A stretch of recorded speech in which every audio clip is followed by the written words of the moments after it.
Chels, before we get to the main episode today, I want to talk about a news item, as we often do here. And I have to say that the news I'm bringing to this episode is not new news, but it is important news, and it is relatively new news to me. It's something I've been wanting to share here on the podcast for a little while. We always like to try, if we can, to, I don't know if people can tell this, but to kind of match a theme, right, in the news story to the article. And this one didn't really have a great match kind of, to date. And we thought, well, there's nothing in the news about bill pay systems. So let's pull this news item that I've been wanting to talk about, out of the parking lot, if you will, and onto the episode. And what I want to talk about today is something called restrictive covenants. And we're going to obviously dive into that very deeply and talk about what that is. But this is a grocery industry news item. This is something that I think is important for us to know as consumers. And as we like to say, as people who eat, I also think it's important for us inside the industry to know what these practices are. And it's just kind of another way that big retail, big grocery is not serving us and is not, keeping communities, individuals, right, at like top of mind and focus. What we're going to talk about today is the how they're doing this. Sort of, where do these restrictive covenants come from? Why are they in place? And ultimately, how they have been since the 20s and continue to make access to food difficult for people, especially people of color. Yeah, I am looking forward to digging into this topic. I know that you pulled a couple different stories together to really make sure that we not only ourselves had a full picture of what has been happening and how it got to this point, but so that we can share that with the audience as well. Yeah. So just to kind of do a little rundown. So some of the articles that we're going to cite today, very likely in our conversation, and that are linked to in the show notes, are an article from Civil Eats entitled "How Leaving Stores Closed for Years Helps Grocery Chains and Hurts Communities." We're linking to a Fast Company article called "How Closing Grocery Stores Perpetuates Food Deserts Long After They're Gone." An article from The Counter. And then there's also some information from Supermarket News and the California Law Review. So yeah, we wanted to read around. We wanted to educate ourselves on sort of the background of this and the foundational information so that we can bring it here. So if you're listening and you're someone who wasn't aware that this was happening, you have that sort of foundational knowledge of what is going on. And then, we can all sort of keep an eye on this, and we can keep you updated, as things hopefully change in this regard. So Sarah, I think we should start with really talking about what is a restrictive covenant. Yeah. So restrictive covenants are provisions written into deeds and lease agreements that govern how a piece of property can or cannot be used for a period of time, or in some cases, indefinitely. And historically, if you read up on this, a lot of what you'll read and see is that supermarkets historically have sought and received covenants in their leases to protect them from competitors encroaching on their business, either by restricting the size or physical location of competitors, restricting the types of goods and amount of goods that a competitor can sell, like in a nearby location, or prohibiting certain retailers, within a certain distance of your store altogether. And I think I imagine, like, I remember a time where I was going to open a store. This was back in my, food business ownership days. We were going to open a store, and part of the lease agreement was what we're able to sell, or what we would have been able to sell, and what we couldn't sell because other types of stores that would carry those products were hopefully going to enter the kind of shopping center, if you will. Mm-hmm. We ended up walking away from the lease because of those restrictions, because it really limited what we could sell and like how much money we'd be able to make. Essentially, we were limited to selling produce only. We couldn't sell meat, we couldn't sell dairy, we couldn't sell cookbooks, we couldn't sell linens. Like it was literally farm stand only, which when we looked at the numbers didn't make sense for us. But we understood, okay, well, if you're going to bring a butcher shop in here, it makes sense for us not to be selling meat, right? So while it makes sense on a certain level, as many things within the world of capitalism, they get pushed to their limits. And when we dug further into the information, we found that that's not the whole truth of the origins of the covenants, and it doesn't give the full picture of how we've gotten to where we are today. Yeah, Sarah, and reading through the articles that you shared with me, especially the ones from Civil Eats and The Counter and Fast Company, it's really clear that some supermarkets are actually using these covenants to prevent new stores from opening at all in some communities. And that is creating a long-term lack of food access. Yeah. And that I think is the critical thing to know here is that, you know, you can read and try to maybe reconcile, oh, I understand this is a, you know, we're trying to protect businesses so they can be successful. But even if that was true, that was the reason that you're doing it, the effects are limiting food access for large groups of people. And where it really gets bad and where it really will get, I think, a lot of people angry is when you look at the resource that we have looked at, one of many, but the California Law Review, because they're shedding light on the fact that in many ways, food deserts, and now called food apartheids, they're not only perpetuated by these covenants, but in fact, they may exist because of these types of covenants in addition to racial covenants. And I'm going to be really honest here and say that I didn't know that racial covenants existed until we were researching this story. Yeah, same. I mean, you brought this to me, and it was the first I really had an understanding that this wasn't like an actual practice. Yeah. So in the 1920s, and more specifically in 1926, after the Supreme Court case of Corrigan versus Buckley, white people were moving to the suburbs, and racial covenants legally prevented Black people from doing the same. And looking into the history here, we see that supermarkets followed white families out to the new communities.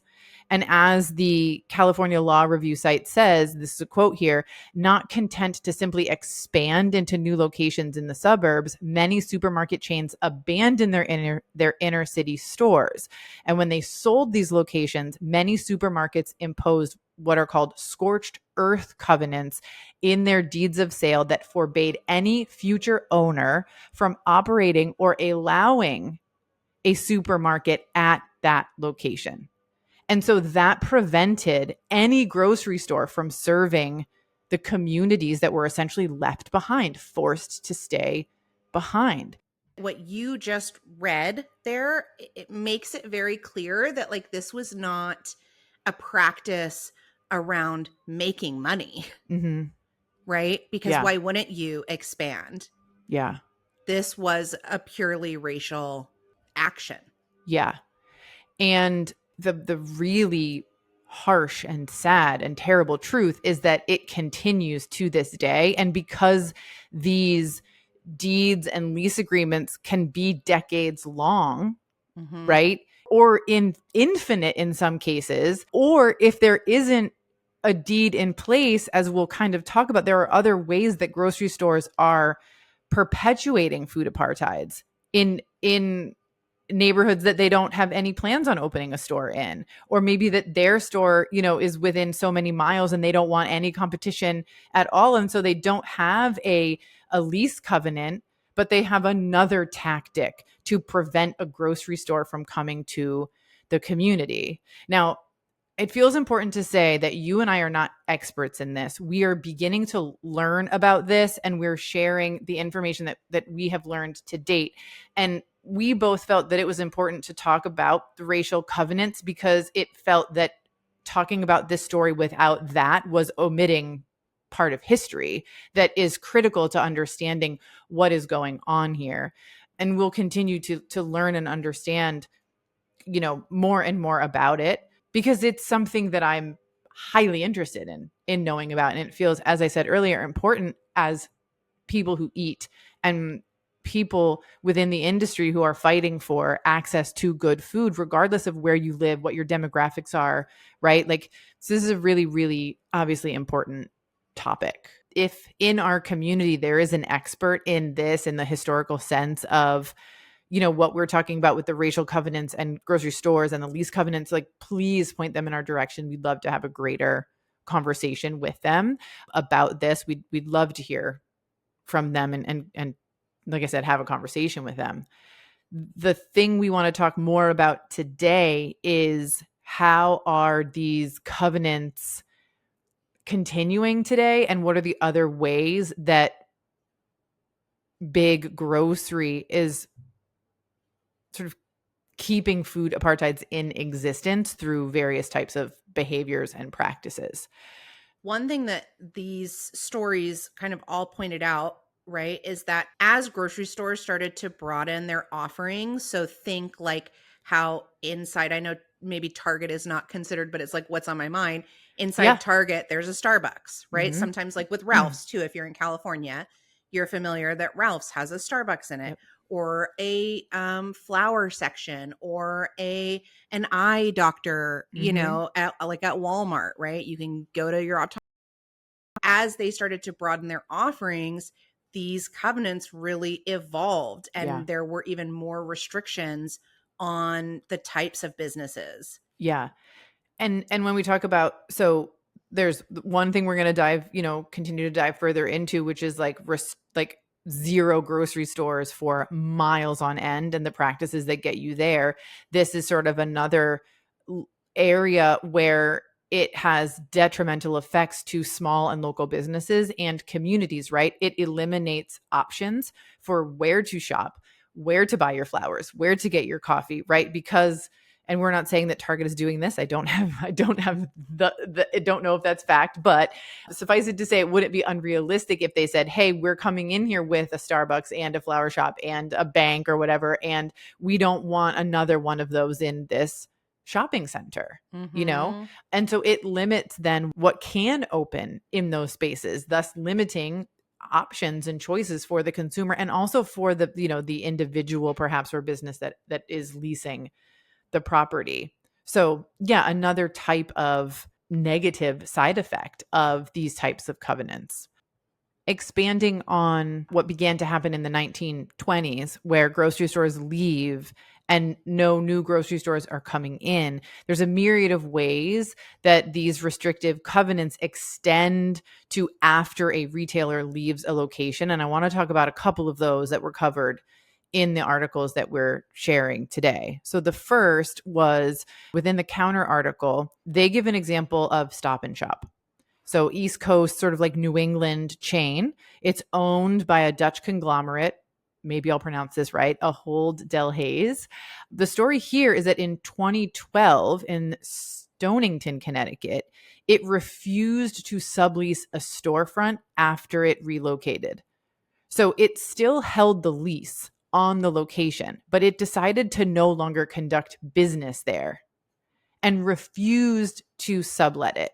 So think for a second. I know this has happened in my hometown. It's happened with a Walmart, but it's happened with other stores as well, that a grocer will leave and that location will remain empty for years. And I think the public thinks, well, that grocer didn't survive, so of course it's going to be hard to lease this location to somebody else, or it's such a big grocery store or XYZ reasons that we think, because we don't have that mindset of, oh, the grocer that was here still holds the lease and literally won't let anybody else rent the space. Yeah.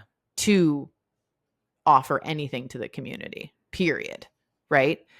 Fast Company shares a story from 2001 when the local Safeway in Vallejo, California, closed, and there was no grocery store in that neighborhood for years because Safeway placed a restriction on the deed of the property that said no other supermarket could move in for the next 15 years.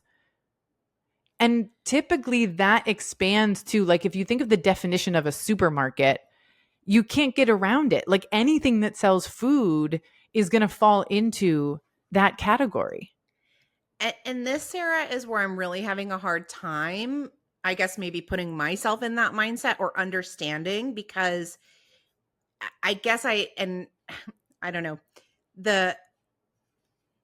if I'm a business and I'm moving, I'm closing down a location, I'm leaving town, who is it hurting if someone else moves in there? Like, how does that hurt me? Why would I want to restrict that? That's I can almost get my head around why I would want to restrict a florist or a bank, right? Like, if I'm a greedy capitalist and I don't want anybody else, I want to do it all. But in this situation, I just, it doesn't even make sense to me. So interestingly, in 2010, and I just mentioned Walmart, right? But a Walmart representative told the Sheboygan Press that, quote, "We welcome competition in the marketplace, but what we can't do is provide infrastructure for our competitors in the same market." And the judge found that to be a reasonable argument and of, and legally sound. So, I mean, what I think is important to point out here is that Walmart has done this repeatedly, where they've opened stores for tax breaks or whatever the reasons are that it's beneficial to open a store in one location. And then they close that location within a certain number of years and move to a not very far away location within the same city. This happened in my hometown, where you've got, in like 5 or so miles in one direction, a Walmart opens and a few years later it closes. And then it literally moved like 10 miles from that, right? But kind of serving essentially the same community of people. And if there's that original Walmart has remained empty for decades, since I think before I moved out of town. So I was talking to my husband about this because it's positioned in like a hill. And there were some rocks that had sort of tumbled down, boulders, from the hill. And everyone thought, oh, it's unsafe to be here. It's like, that's not the case. It's got to be a restrictive lease agreement where they don't want anyone to move in there for a long time. And so now they've likely got a restrictive, lease in place at that original location. And now they've got another one in the location where they're at now. And we've seen a pretty swift erosion of antitrust law and anti-competition law over the last couple of decades. And so I'm not surprised that legally people are siding, with big business here. I shouldn't say people, but judges and the courts are siding with big business here.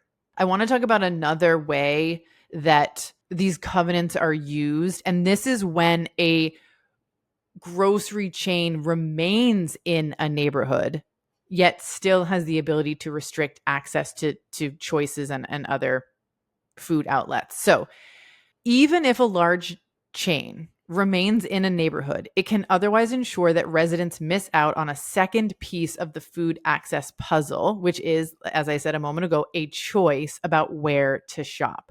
That's because another way that grocery companies can use restrictive covenants is to buy up nearby land parcels with big enough footprints to support other supermarkets that might come into the neighborhood and claim a share of that grocery pie. And so this keeps other grocers out as long as the company holds on to the property. But even if the company decides to sell, it can then put a deed restriction on that land so that another grocery or food outlet can't move in there. And again, Stop and Shop is used as an example, again from the counter, because in Eastham, Massachusetts, Stop and Shop purchased 11 acres of land for $1.3 million. Allegedly, this was to keep another supermarket from moving near one of its stores. But here's the kicker. It sold the land back to the town for $1.6 million with a deed restriction that stipulated the community could not use any piece of the property for, quote, a food supermarket, a food superstore, a food warehouse store, a specialty food store, for example, a butcher shop, fish market, fruit and or vegetable market or stand, a wholesale club store operation, or a convenience store, or for the sale of food or food products for off-premises consumption, whether by humans or animals, end quote. And that quote comes from the Provincetown Independent, which is a local newspaper there.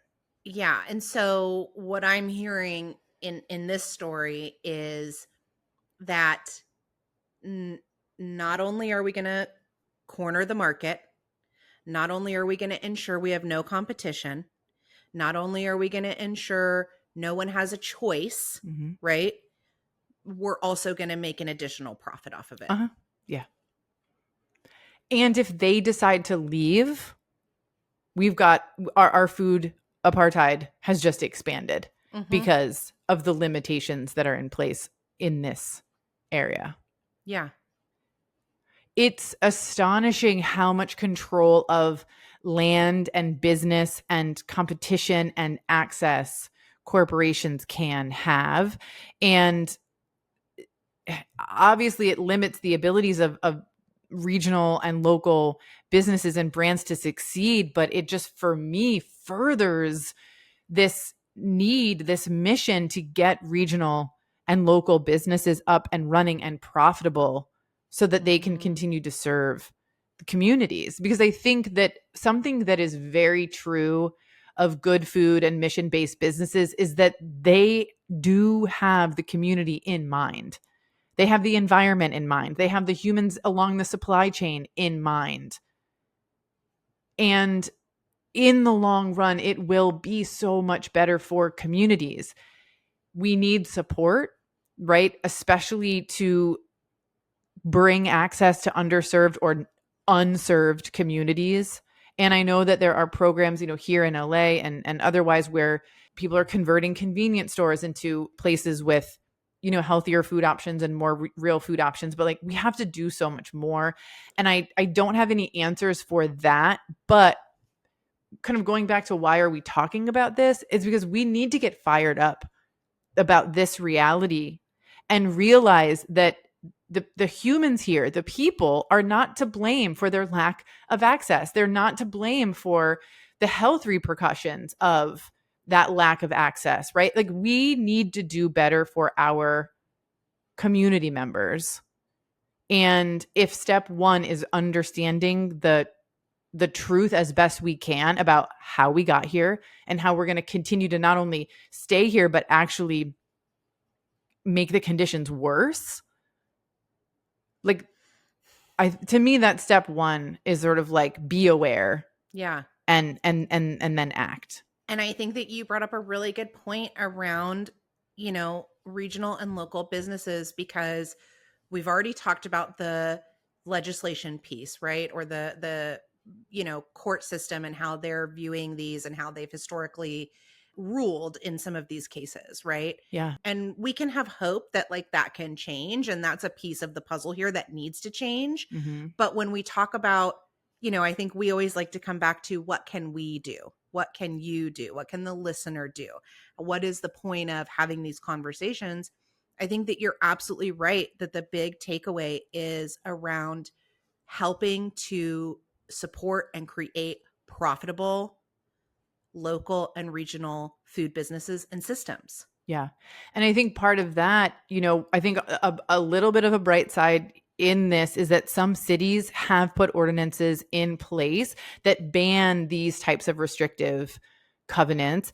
Others have been unsuccessful in putting them in place. So I think, I think most people listening are in the food industry. It's just the nature of our audience. But if you're not, for some reason, right, and you're asking yourself, what can I do? I think being aware, if you have the capacity to be aware of what's going on in your city or your town, if you're able to have a say in whether a piece of land, if there's a vote over whether a piece of land gets sold, it's going to be different everywhere. But if we feel so compelled and we want to make a change, another way to do it is, I think, to be as involved as you can in the city that you live in to try to help prevent these things from happening in the beginning. In Viejo, California, it took 15 years for another grocery store to arrive. They just had to wait it out, and that shouldn't be happening. But what that means is that all of the covenants that are currently in place, we got to let them live out, which is insane.